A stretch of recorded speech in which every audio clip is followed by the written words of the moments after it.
afternoon. It's Friday, August 21, Ninoy Aquino Day, a national non-working holiday.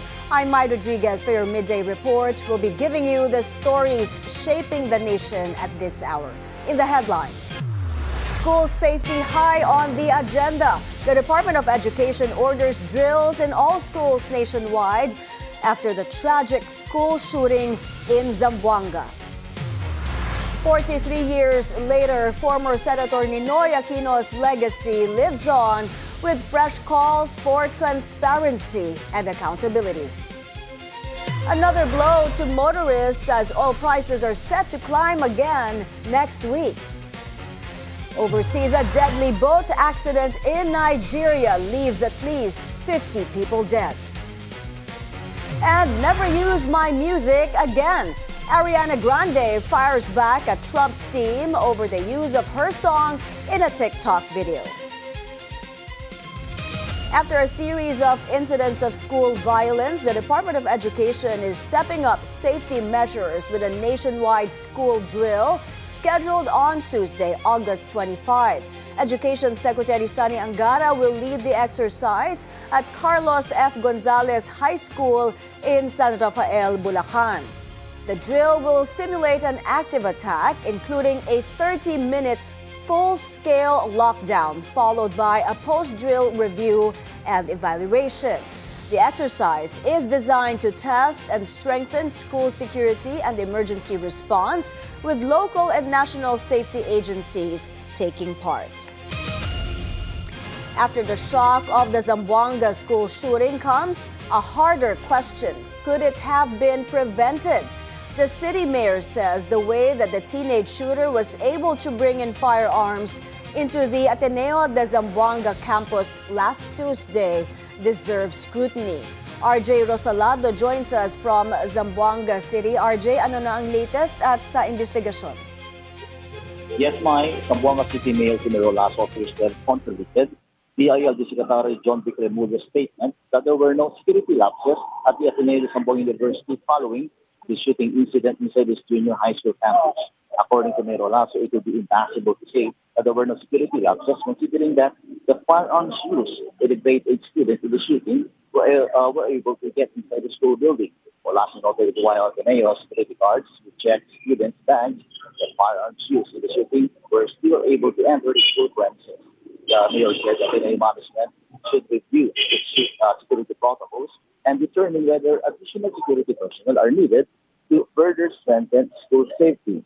Mayor Lasso also agreed with the proposals to impose restrictions on minors' access to violent online games.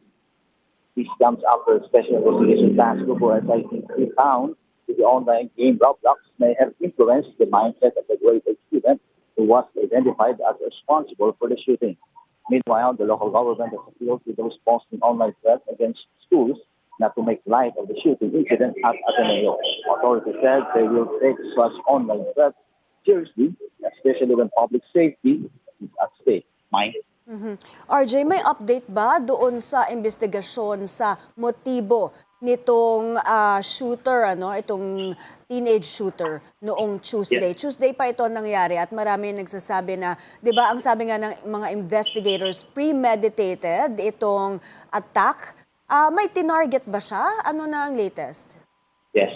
Based on the statements ni DILG Secretary John Vic Remulia sa kanyang pagbisita kahapon dito sa Zamboanga City, sinasabi niya na nakafocus ngayon na investigation doon sa influensya ng online game na Roblox na posible manong naka-influensya sa mindset ng grade 8 student na shooter. Inaalis na nila yung mga ibang angulo tulad ng may pagbaba ng grado niya o may specific target siya or binuli siya sa loob ng classroom ng kanyang mga classmates. Ang sabi ni Secretary Remulia ay walang ibang kasama na nagplano o nagsagawa nitong pamamaril ang grade 8 student. Ang sabi niya, the suspect acted alone at wala siyang kasama na nagplano at nag-execute nitong pamamaril sa Ateneo de Zamboanga University Junior High School. Okay, RJ, si Mayor Olaso is calling for the school to review the security dito sa Ateneo de Zamboanga at siguro sa lahat na rin ng mga paaralan. Pero yung in terms of sa LGU, ano ang kanilang mga realizations at mga learnings dahil dito sa insidente?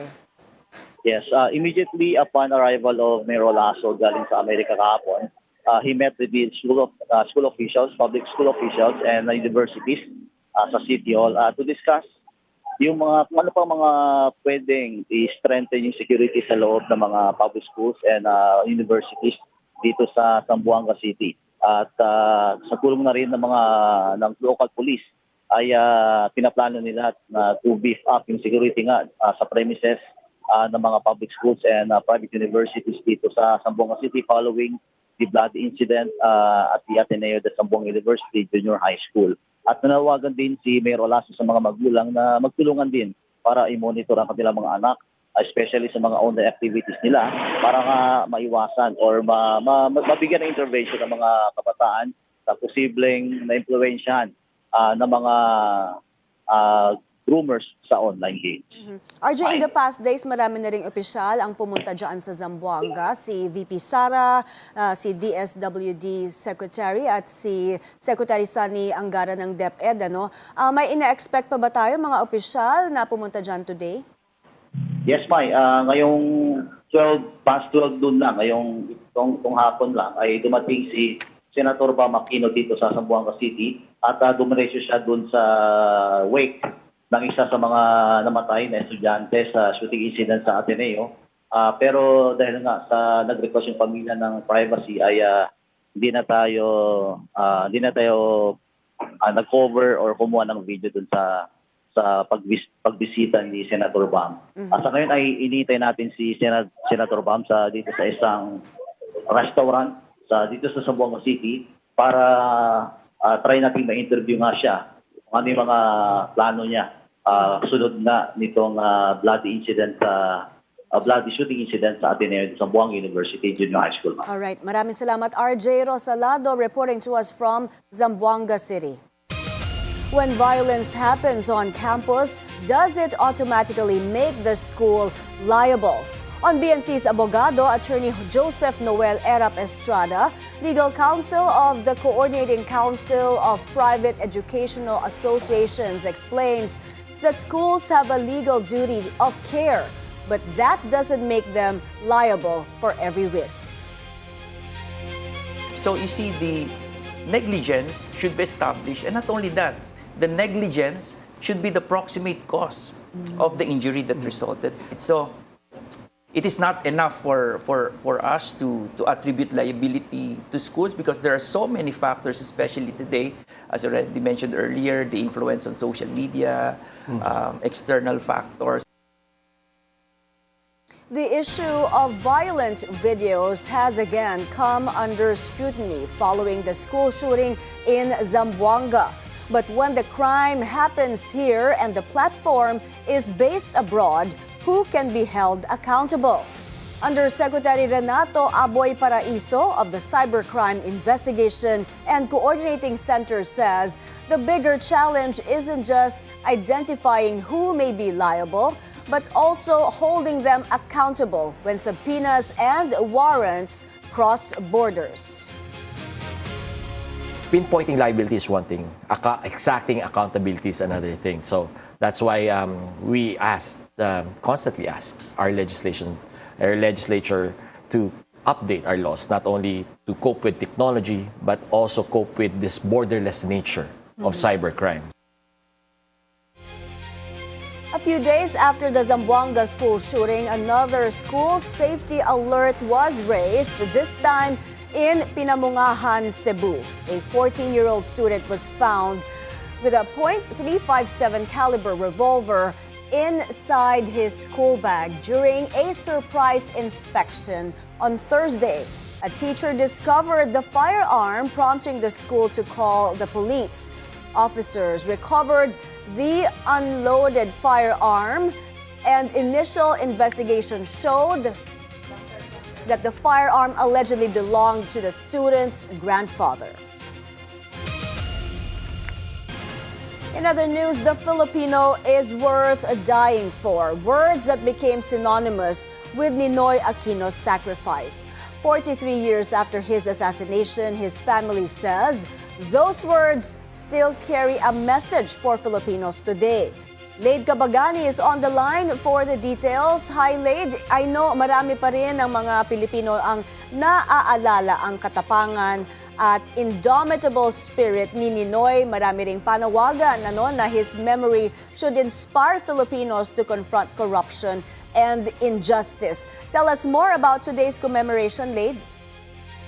Yes, Mai, 43 years after Ninoy Aquino's assassination, his family and supporters gathered today to honor his life, sacrifice, and legacy.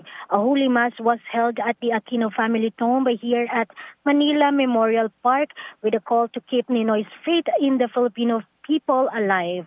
The mass began at exactly 10 a.m. with around 150 people in attendance according to the Parañaque police. Among those present were members of the Aquino family, including Francis Kiko Aquino D, as well as former cabinet officials under President Ninoy Aquino's admin. That's a former Peace Secretary Teresita Deles and former Commissioner on Higher Education Tati Licunan. Supporters of the late senators, including leaders of the August 21 movement, also joined the commemoration. Chris Aquino was unable to attend due to health reasons, while her son, Bibi Aquino, was present. During the commemoration, Kiko Aquino D reflected on Ninoy's famous words that the Filipino is worth dying for. He said the words were not just a symbol of Ninoy's courage, but also reflected his faith, hope, and love for his fellow Filipinos. Kiko also recalled that the Ninoy had moments of doubt during his years in detention, but chose not to capitulate or collaborate. He said that the 1978 noise barrage during the interim Batasang Pambansa elections was among the moments that strengthened Ninoy's faith in the Filipino people. Today, Kiko said Ninoy's legacy challenges Filipinos to act even when hope is hard to find. So I think the challenge for all of us today, for all of us who struggle to be hopeful, and I'll be the first one to mention myself on that list, for all of us who struggle to be hopeful, I think the challenge that Lolo Ninoy puts before us is to figure out how can we act, even when we're not hopeful, even when it doesn't make sense. How can we act? What is the small 1% that I can move in towards progress, towards hope, that I can do? And in doing that action, committing to that action, I think we will find our way to the hope that Lolo Ninoy felt. We will also find our way to be able to say with all of our heart, with all of our minds, that the Filipino is indeed worth dying for, living for, and fighting for. He also urged Filipinos to take even small steps toward progress, saying that by taking action, they may find their way back to hope. And for the Aquino family and supporters, honoring Ninoy's sacrifice means keeping alive his belief in the Filipino people and their fight for democracy and freedom. Back to you, Mai. Late on a day like today, we remember Ninoy's legacy, and 43 years after his assassination. What are his supporters saying? Yes, August 21 movement leader Volt Bohol says Ninoy remains a symbol of the Filipino people's fight for freedom and democracy. He recalled that when Ninoy returned to the Philippines in 1983, the former senator wasn't even sure if Filipinos still remembered him after years in prison. But Bohol says the slogan, Ninoy, hindi ka nag-iisa, took on a deeper meaning after his assassination as Filipinos realized they shared the same desire for freedom. Mai? Thank you, Lade Cabagani, reporting.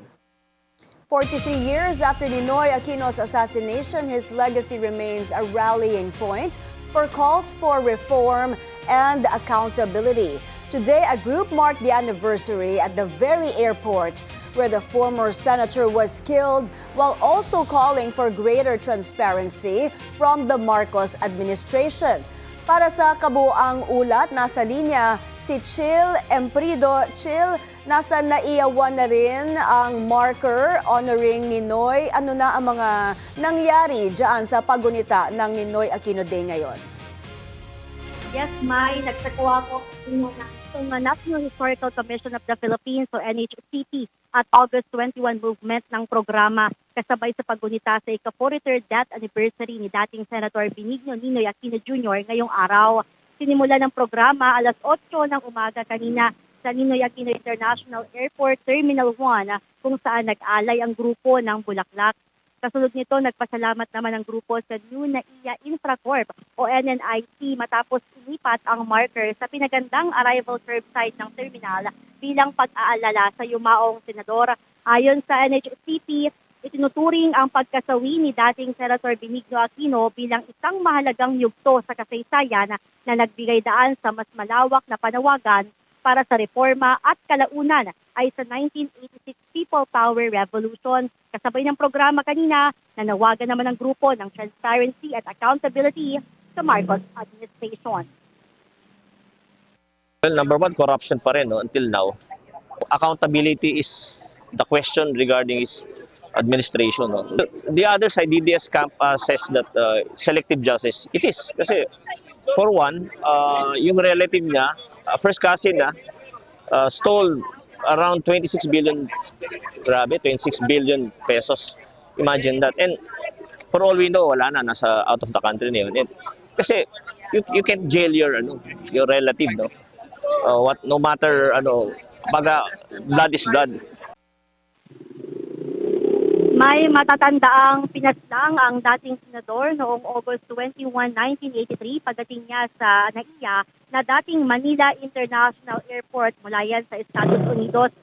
Sa ilalim ng Republic Act No. 9256, idineklara ang August 21 bilang Ninoy Aquino Day, isang special non-working holiday sa bansa. This is Jill Emprido, Bilyonaryo News Channel. Maraming salamat, Chill Emprido, nag-uulat. President Ferdinand Marcos Jr. is urging Filipinos to draw inspiration from the courage and convictions of the late Senator Benigno Ninoy Aquino Jr. by strengthening unity and taking an active role in the country's democracy. In his Ninoy Aquino Day message, Marcos said, "The occasion is a chance to reflect on the past while facing today's challenges and protecting the nation's independence and institutions." He noted that while threats to Philippine democracy may have changed, every Filipino still has a responsibility to help preserve and strengthen it. Marcos also pointed to disinformation and civic indifference as reasons for greater public participation, stressing that freedom comes with a duty to respect others' rights and help improve the nation. He said the government will continue working to ensure democratic values are matched by opportunities that can improve the lives of Filipinos. The founding partners of the Rondain and Mendiola law firm are ready to face any complaint over the alleged honey trap plot targeting Executive Secretary Ralph Recto. On BNC's On Point, lawyers Rui Rondain and Orlando Mendiola also said they cannot be charged with perjury because no affidavit was signed. The law firm was flagged over allegations that an affidavit was being prepared in which 4 women would make fabricated claims that Recto forced them to use illegal drugs before being intimate with them. So what's next for, are you going to be called again? Do you know what's going to happen next? I just read that the NBI will come out with their report. And so if they can either leave it as is or file whatever cases. I Could heard you that guys be charged Can't as imagine with lawyers? what. Yeah, Because when I spoke to the NBI chief, I asked that question, if the lawyers could be charged. And in so many words, he said, charges could be for encouraging false accusations, No such crime. perjury. No such crime. That is a crime, but nothing was signed. Code of Professional Responsibility. Pwede. yeah, And that's accountability. the one. But that's not a crime also because that's a complaint that can be filed with the IBP. Yeah. We'll just have to defend ourselves. He's got to prove it. Are you very optimistic that We didn't do anything wrong. Yeah. So they can file whatever, We didn't do anything wrong. The lawyers also clarified that Batangas Congressman Leandro Leviste's name never came up during their meeting with former Congressman Jing Paras and arrested talent manager known as alias Ken. Leviste has been linked to allegations involving an alleged operation to smear Recto's name and reputation. Up next, a Filipina who ran for public office in New York City pleads guilty to wire fraud and could face up to 20 years in prison. More stories after the break. Stay with us here on Midday Report.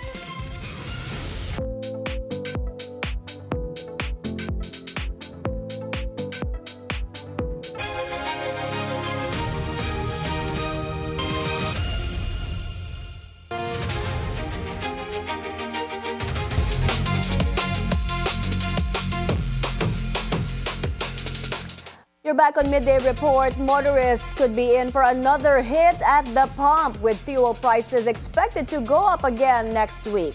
An economist warns that prolonged high fuel costs could hit consumer confidence and put more pressure on inflation and economic growth.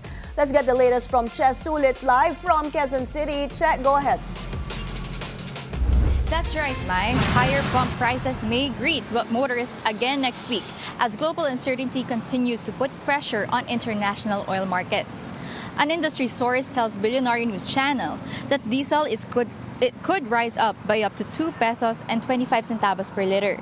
Gasoline prices, meanwhile, may increase by up to 1 peso and 50 centavos per liter.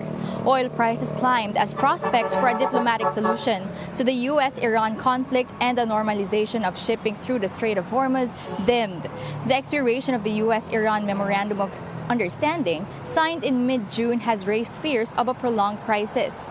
Diesel prices remain particularly vulnerable due to low inventories and constrained exports from the Middle East and Russia.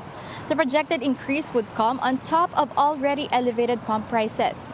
From August 18 to 24, the Department of Energy reported that the common price of regular gasoline in Metro Manila now stands at around 74 pesos and 80 centavos per liter, while diesel is at 90 pesos and 30 centavos. If the forecast holds, these could climb to as much as 76 pesos and 30 centavos for regular gasoline and 92 pesos and 55 centavos for diesel. It's worrisome because if the Iranian conflict sana was resolved already, then we were expecting consumer sentiment to improve, oil prices to go down, and then of course the economy to improve. So everything you said are concerns: inflation, consumer sentiment, GDP. So we just really have to tighten our belt. BDO Capital President and economist Ed Francisco says uncertainty over how high oil prices could go and how long the crisis could last is making consumers more cautious about spending. He warns that costlier fuel could push up transportation and production expenses, eventually affecting the prices of other goods. Francisco urges the government to provide targeted assistance to the most vulnerable sectors while making it easier for businesses to invest and create jobs. He adds that stronger investment and consumer spending will be critical to supporting economic growth amid limited government resources. That's the latest from my end here in Quezon City. Back to you, Mai. Thank you, Che Sulit. They're reporting to us live from Quezon City. A governance expert is questioning whether the national government is allocating too much funding to local government units on top of their automatic shares from national tax collections. On BNC's memo, UP professor Dr. Reginald Ugadan said LGUs also receive additional funding through the Local Government Support Fund or LGSF. He said the LGSF could be seen as a form of pork barrel for mayors, as its allocation may be vulnerable to political influence.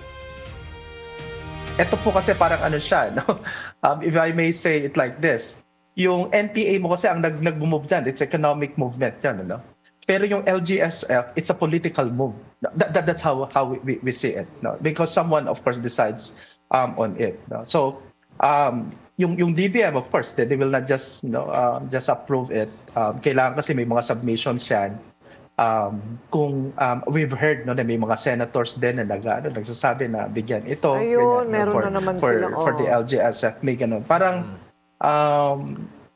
of course there are of course, nagsasabi din no, na para ito yung pork na nangyayari for local government units, no, a somewhat on that, but of course we wanted to see more, no.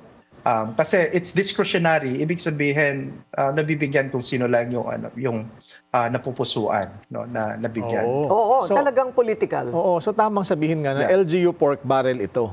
Oo. Tama po, no? Parang LGU pork barrel. Yeah, because they apply for it. In other news, new PhilHealth President and CEO Beverly Ho is looking into advanced reimbursements for hospitals to help serve members faster. Speaking on BNC's At the Forefront, Dr. Ho also says PhilHealth plans to invest in a robust IT system to monitor reimbursements and detect fraudulent claims. Every year, you get a total of, say, 100 million pesos worth of reimbursements. Are we able to give you a portion of that earlier? But then we will just audit you for the number of cases that you see versus that. Space debris falling into Philippine territory could now come with a price tag for the country of origin. The Senate Foreign Relations Committee has endorsed a treaty that could allow the Philippines to seek compensation for damage caused by space objects. Kumuha tayo ng detalye mula kay Dexter Ganibe. Dexter, ano ang posible nating makuhang danyos? Yes, maaari lang makapag-claim ng danyos ang Pilipinas sa bansang pinagmulan ng mga space debris na bumagsak sa ating teritoryo at nakapinsala ng tao o ari-arian kapag naretipikahan na ng Senado itong international treaty. Inanunsyo ni Senate Majority Leader Juan Miguel Zubiri, ang chairman ng Senate Committee on Foreign Relations, kasunod ng pag-endorso ng kanyang komite sa Convention on International Liability for Damage Caused by Space Objects. Ayon kay Zubiri, mahalaga ang kasunduan dahil sa sunod-sunod na mga nadidiscovering space debris sa Pilipinas na nagmumula sa mga space object na pinalilipad ng ibang bansa. Isa ito sa 7 international agreements na inendorso ng Senate Foreign Relations Committee para sa approval o ratification ng Senado. Kabilang din dito may yung Protocol to Amend the Convention on Offenses and Certain Other Acts Committed on Board Aircraft na layuning linawin ang jurisdiction sa mga insidenteng kinasasangkutan ng mga pasaherong gumagawa ng paglabag sa international flights. Inendorso rin ng komite ang kasunduan ng Pilipinas at Cambodia laban dun sa double taxation at tax evasion. Kabilang din ang pinalakas na kasunduan ng Manila Economic and Cultural Office, OMECO, at ang Taipei Economic and Cultural Office na nakabatay sa One China Policy. Kasama rin sa mga kasunduan ang ASEAN Treaty on Extradition at ang Mutual Legal Assistance Agreement ng Pilipinas at India para sa paghabol sa mga transnational criminals, pagkuha ng ebidensya at pagtulong sa criminal investigation at prosecution. Ayon kay Zubiri, dapat lang isaalang-alang sa mga ganitong kasunduan kung ano ang mapapala at posibleng mawala sa Pilipinas. Mas pinabilis din nila ang proseso ng approval matapos maantala yung mga kasunduan dahil nga doon sa mga nakaraang pagbabago sa liderato ng Senado. Mai? So Dexter, ang China ba ay signatory rin sa Liability Convention na yan? May batay dito sa record ng United Nations, lumagda na ang China sa Liability Convention na ito noon pang December 1988. Kaya nga sabi ng Senado, kailangan itong maratipikahan kaagad ng Pilipinas para sakali mang may bumagsak na rocket debris mula sa mga rocket launch na mga kapitbahay nating sa tulad ng China ay maaring makapag-demand ng reparation sa anumang damages na maiiwan ng pagbagsak ng mga rocket debris sa ating teritoryo. Mai? Maraming salamat, Dexter Ganibe, nag-uulat. MMDA General Manager Nicolas Torres says the implementation of the Metro Manila Drainage Master Plan is already underway. Speaking on BNC's memo, Torres said LGUs and the Public Works Department are working on flood control and garbage management programs. This comes as DPWH Secretary Vince Dizon described the current situation as a garbage crisis with weeks of habagat-driven rains exposing the volume of trash that has clogged waterways across Luzon.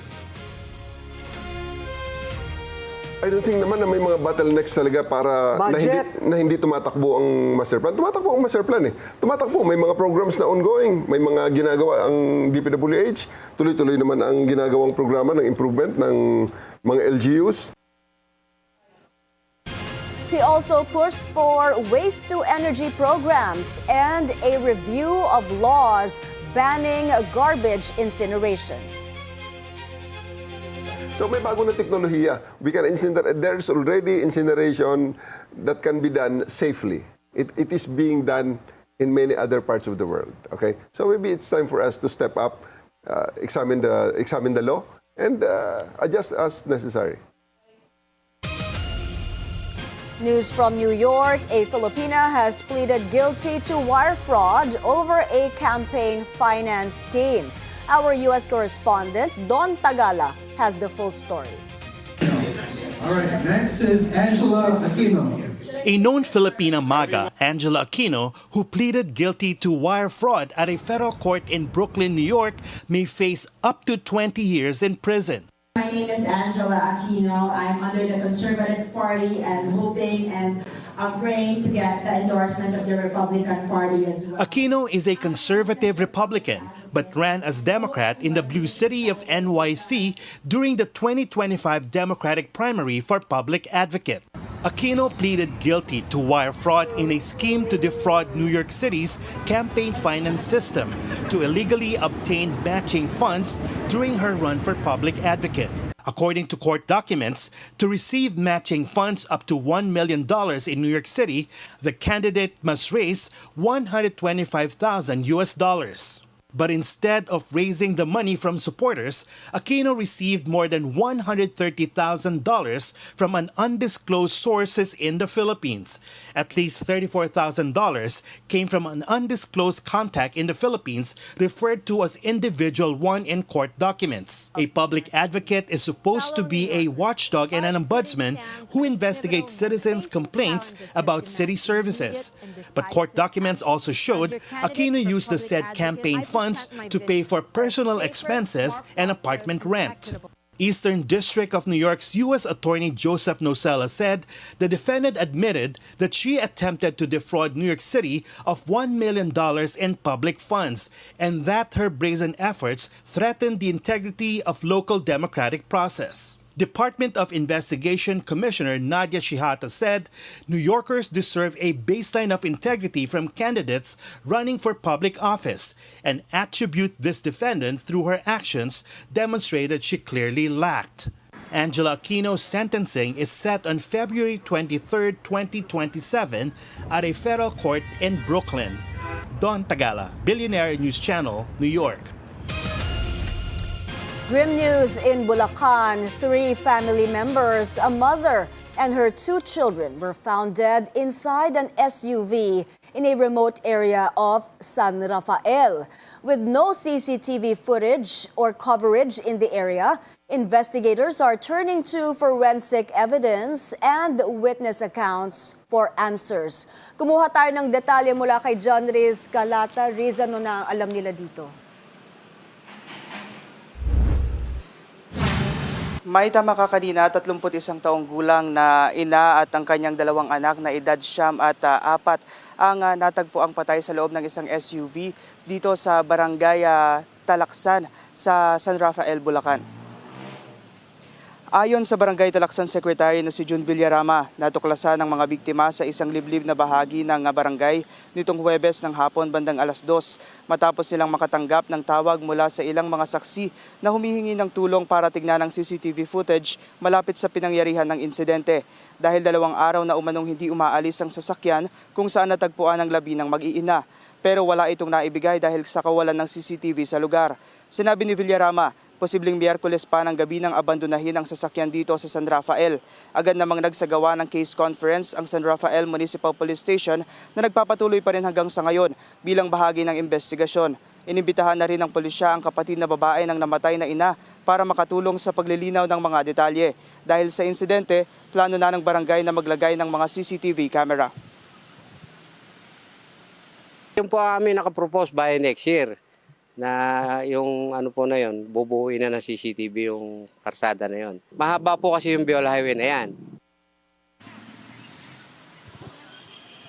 May isa ngayon, nasa crime scene pa rin ang mga tauhan ng Scene of the Crime Operative o SOCO para mangalap pa ng mga ebidensya doon sa loob ng sasakyan kung saan natagpuan yung mga biktima bago nila alisin yung sasakyan doon sa mismong crime scene. At dinala na rin yung mga labi ng mga biktima sa Angat, Bulacan. Mai? Riz, may mga leads na ba ang otoridad at meron na ba silang definite o tiyak na sanhi na cause of death? Ano raw ang ikinamatay ng mag-iina? May sa ngayon, nagpapatuloy pa rin yung investigasyon ng pulisya. Nagsasagawa pa rin sila ng command conference na nagpapatuloy pa rin hanggang ngayon dito sa San Rafael Police Station. Wala pa rin impormasyon mula sa mga otoridad kung ano ang sanhi ng pagkamatay ng mag-iina at kung sino ang nasa likod nitong nangyaring insidente. Gayunman, may mga ebidensya nang nakita ang pulisya doon sa mismong crime scene, kabilang yung baril doon sa loob ng sasakyan na sumasailalim ngayon sa ballistic matching. Mai? John Riz, asan na raw ang ama? May balita ba? May hanggang sa ngayon wala pa ring balita doon sa ama ng mga biktima at ganoon doon sa asawa, kinakasama ng biktima. No? At ngayon inibitahan pa lang yung kapatid ng ina at hindi pa rin naglalabas ng pahayag yung pulisya kung meron na bang humarap sa kanila para makipagtulungan sa kanilang isinasagawang investigasyon. Hindi pa naglalabas ng update yung San Rafael Police Station kung nakapanayam na nila at kung sakali mang nakapanayam nila kung ano yung napag-usapan nila. Mai? Alright, maraming salamat. John Riz Calata nag-uulat mula sa Bulacan. Coming up, Max Verstappen locks in with Red Bull until 2030 and puts the brakes on exit speculations. More sports headlines, plus the latest world news and an update on the weather after the break. Stay with us on Midday Report.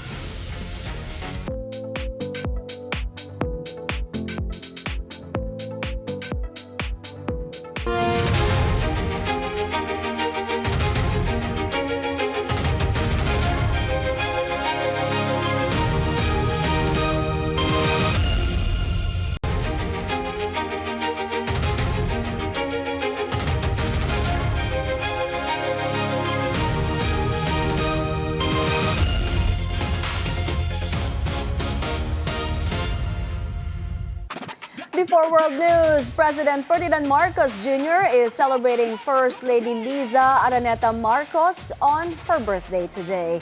In a social media post, Marcos called his wife's birthday, quote, the most important day in the calendar. He also calls it Liza Day and wishes the First Lady a happy birthday. FL Liza had earlier faced criticism over her birthday sabbatical post, which she posted at the height of flooding in Metro Manila.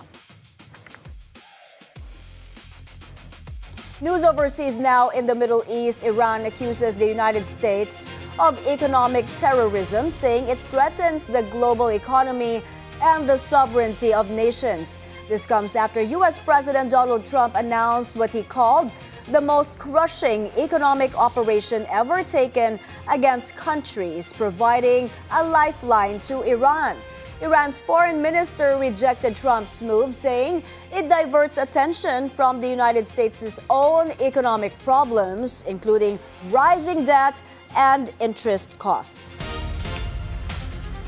Tragedy in Nigeria. At least 50 people died in a boat accident. Most of them were children. Mourners gathered to bury the victims in Goro while rescue operations continue. A local said more than 70 people may have been on the boat. Many were farm workers when it capsized. The deadly boat accidents are relatively common in Nigeria, often linked to overcrowding, poor maintenance, and weak safety enforcement. A remarkable rescue off the Pacific Ocean. The Mexican Navy rescues 2 fishermen who spent 5 days adrift at sea. Their fishing cooperative called for help after the men aged 53 and 32 lost contact on Friday, August 14. They were found alive about 240 kilometers off the coast of Chiapas, floating inside a cooler normally used to store catch. They were given medical checkups before being reunited with their families.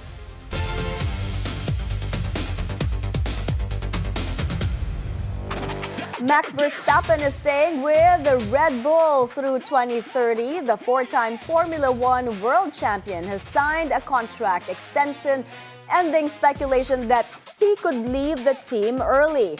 He had a contract to the end of 2028, but with performance-based break clauses that gave him a potential way out should the team fail to deliver a winning car.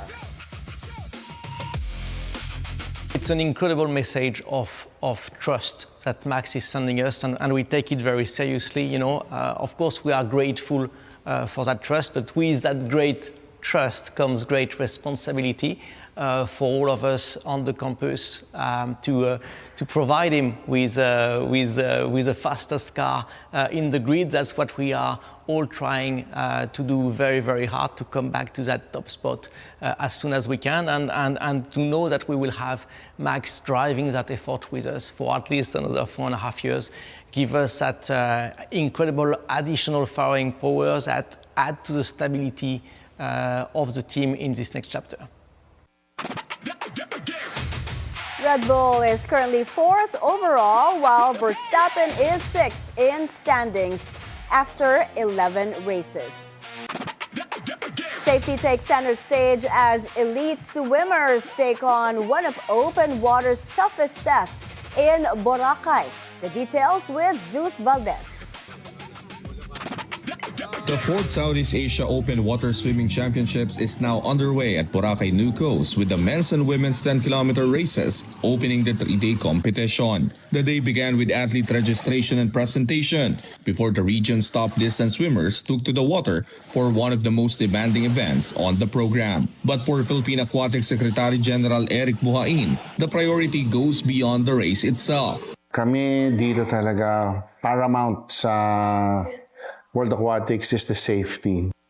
And nakakatuwa is that all of this is World Aquatics criteria. So, hindi ka pwedeng magtipid on that aspect. Organizers have deployed extensive safety assets around the course, including 18 kayaks, around 10 rubber boats, jet skis, life-saving personnel, paramedics, doctors, ambulances, and a standby hospital. The course itself has also been designed to allow safety personnel to stay close to the athletes throughout the race.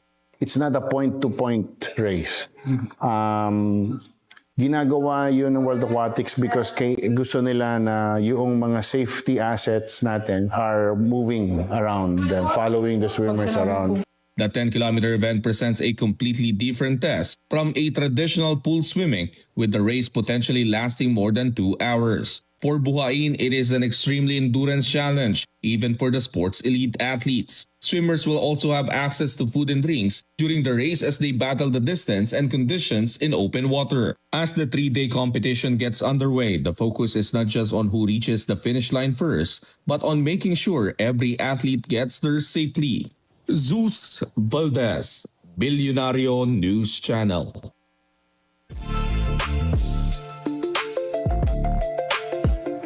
We're seeing a lot more sunshine in most of the country today thanks to the weakening habagat. We can enjoy good weather up to tomorrow, though there are 2 low-pressure areas outside our area of responsibility, and this one up here we may see a developing tropical depression, but Pag-asa says this will eventually dissipate and not pose a threat to the country.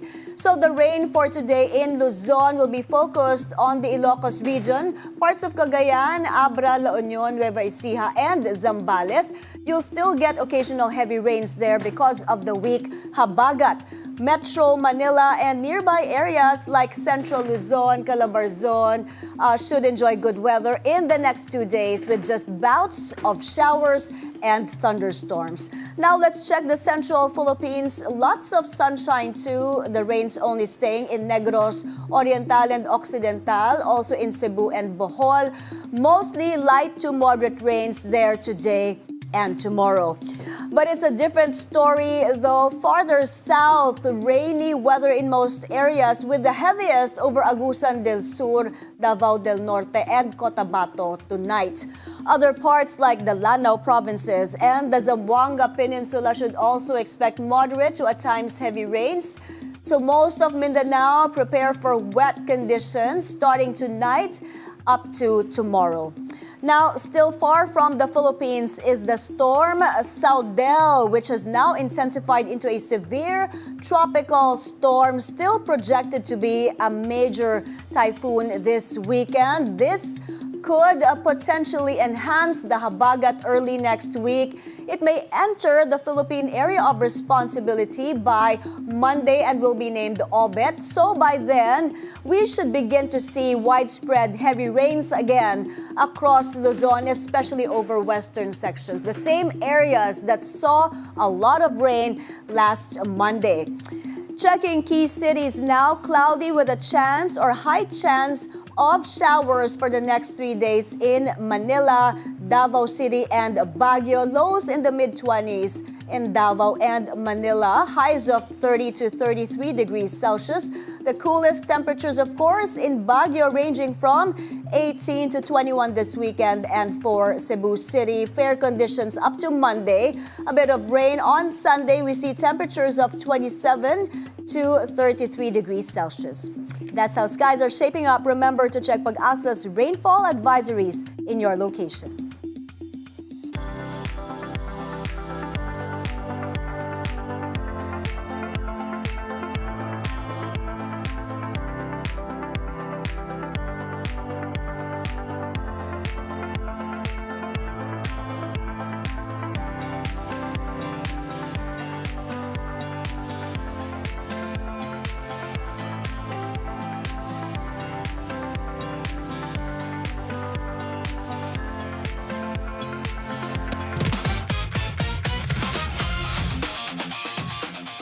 Meta CEO Mark Zuckerberg is trading Silicon Valley for a little Irish fairy tale, buying the Gothic-style Strankily Castle overlooking Ireland's River Blackwater. Built around 1830 and extensively renovated, the castle is about 200 kilometers from Meta's European headquarters in Dublin. The reported price tag somewhere between 20 million euros and 30 million, though the exact transaction hasn't appeared on Ireland's property register. Zuckerberg says he and his family are excited to care for the historic home and spend more time in Ireland. Ariana Grande is telling Team Trump, thank you next, after the administration used her hit, We Can't Be Friends, in a TikTok post. The video featured President Trump walking to a podium alongside a message about men, babies, and women's sports, with her song playing in the background. Me and my truth, we sit in silence.